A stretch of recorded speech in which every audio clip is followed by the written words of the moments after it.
internándose dentro del monte y se puso a salvo detrás de una gran montaña, donde suponía, estaría lo bastante lejos de donde impactaría el avión. Justo cuando el chico se lanzó de panza tras la montaña, se escuchó una fuerte explosión. De inmediato el área fue invadida por una nube inmensa de humo. El avión había impactado fuertemente, quedando casi pulverizado. Silvio se cubrió el rostro con su harapienta camisa, pues el avión había impactado apenas unos cuantos metros de donde estaba él. En ese momento comenzó a sentir un terrible miedo, pero a la vez tenía bastante curiosidad ya que el chico jamás había visto un avión de tan cerca. Ignorando el miedo, Silvio comenzó a descubrirse el rostro, tratando de ver la magnitud del impacto. Intentaba observar si había algún sobreviviente, pero el humo era tan intenso que no conseguía ver nada prácticamente, así que comenzó a gritar: «¡Hay alguien! ¡Hay alguien!». Pero nadie respondía a su llamado. Lo que ignoraba el chico es que este avión era propiedad de la NASA y que había sido derribado por fuerzas extrañas. Este avión transportaba a varios investigadores de la NASA, así como químicos y varios experimentos, armas, mezclas de compuestos del espacio.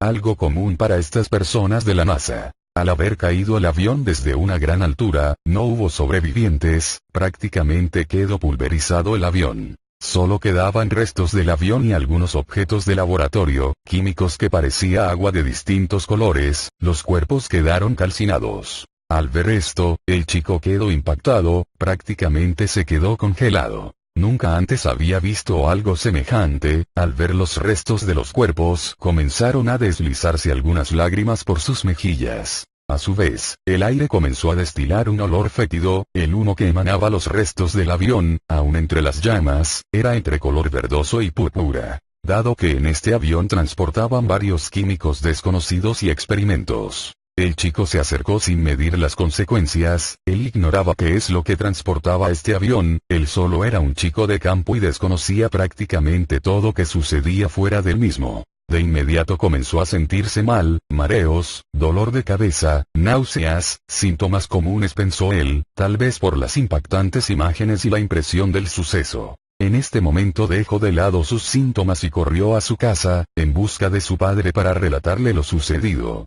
Al llegar a su humilde casa, su padre estaba comiendo un pequeño plato de frijoles. Pero al ver entrar a Silvio tan alterado y con los ojos llorosos aún, de inmediato saltó de la mesa, preocupado preguntándole al chico, qué es lo que le había sucedido. Pensando que algo le había pasado con el ganado, esto era una razón para alarmarse ya que dependían totalmente de sus animales para subsistir. O tal vez los mafiosos habían intentado hacer algo en contra del chico. Pero al cuestionarlo, su padre no podía creer lo que el chico aún agitado, le relataba. De inmediato su padre le ordenó, lo llevara al lugar del siniestro. Al ver que no había señales de sobrevivientes, solo restaba dar aviso a autoridades, así que de inmediato tomó un caballo y se dirigió a la ciudad, a dar aviso. A los pocos minutos de haber informado a las autoridades, el cielo estaba lleno de helicópteros y por tierra, agentes a caballo en el lugar del accidente. Ya que era una zona de difícil acceso,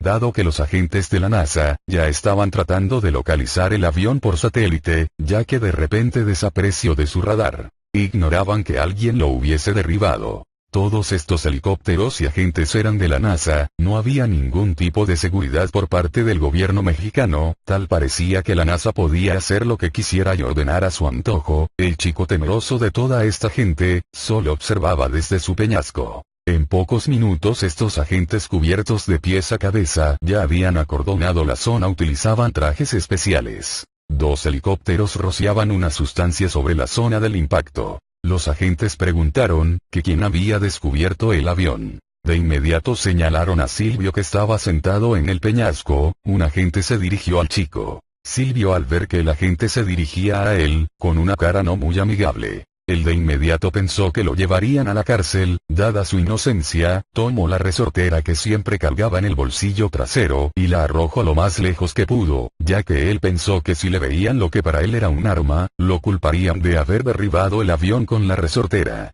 El agente se acercó, lo llamó por su nombre: Silvio, quiero charlar contigo, y el chico asustado contestó: está bien. Pasaron unos minutos, lo interrogó, le dio algún tipo de medicamento para su malestar y enseguida lo esposó de pies y manos sin ningún tipo de explicación. Su padre, indignado, de inmediato se abalanzó sobre el agente, pero no consiguió acercarse. Los otros agentes lo detuvieron, lo único que le dijeron, fue que su hijo probablemente estaba infectado y tendría que viajar con ellos, hasta sus laboratorios en Estados Unidos para examinarlo y descartar cualquier tipo de enfermedad, pero en realidad ellos sabían que el chico podría presentar cualquier tipo de malformación o enfermedad que podría quitarle la vida, ya que había estado expuesto a varios experimentos químicos y radioactivos, que transportaba el avión. Sin más, los agentes, que nunca mostraron el rostro, subieron al chico a un helicóptero y se fue perdiendo entre el cielo oscuro, dejando al padre pensando en las palabras que él mismo le repetía a Silvio. Lo único que se puede predecir del futuro, es que siempre será impredecible, dándole su bendición desde donde él estaba.